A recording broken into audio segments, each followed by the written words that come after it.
Why are the women oppressed? They are not. But if you understand something, in Islam, a man is supposed to be looking after the women, whom he is the guardian of.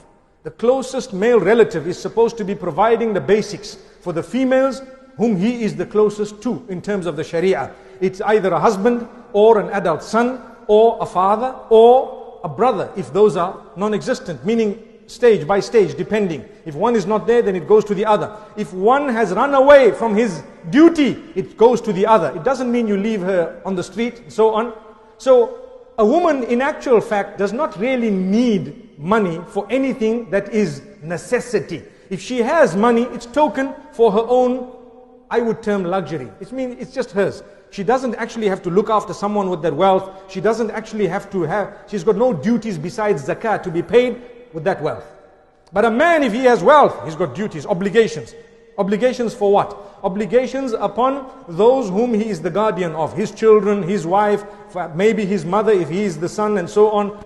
And if the father is not around and what have you. So there are so many obligations. So by right, a woman a long time ago used to be inherited herself. You know, when a man owed another man money, and if he died, they would say, okay, just give me his daughter and forget about the money. A'udhu billah. Just give me his wife, the widow, and forget about the money. A'udhu billah. What dignity did Islam bring to those women? That is prohibited. It is wrong. It's haram.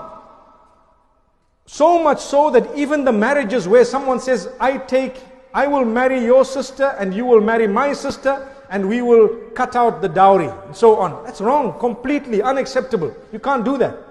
May Allah subhanahu wa ta'ala forgive us. So Islam honored the woman by saying, you know what? You are not a commodity.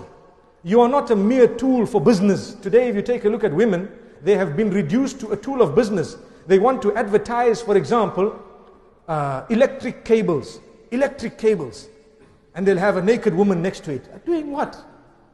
If you touch those type of cables, you'll be burnt. Allahu Akbar. May Allah subhanahu wa ta'ala forgive us.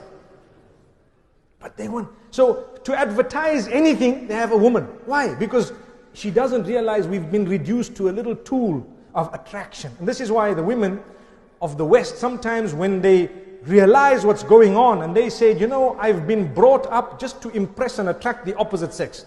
And I've been made to understand that that's what life is all about. When they see the beauty of Islam, they realize the value for themselves, their link with Allah. It's not all about impressing the opposite sex. But sadly, because of so much of technology that has been misused by us, sometimes even our own daughters and our own women happen to be falling in that, let alone the men. May Allah subhanahu wa ta'ala safeguard us all. So, Allah says a woman will not be sold and she will not be used as a commodity. In fact, she will be acknowledged as a human being by giving her a share, even though she doesn't really need something. Give her. So now, and I'm going to give you an example. A man dies. He leaves behind one son and one daughter. And he leaves behind 75, let's make it interesting, 75 million Qatari riyals. MashaAllah. Interesting. So the son gets 50 million and the daughter gets 25 million. And this daughter, is the closest relative to the daughter, male relative, is that son, my brother. Because she's not married, her father's just passed away, she doesn't have any other brothers. This is the brother. So now what happens? Islam says, listen sister, that 25 million is yours. You can do what you want with it. And this guy's 25 million, he has to look after his wife and children with it, and he has to. And on top of that, all your basic requirements, he must provide for you.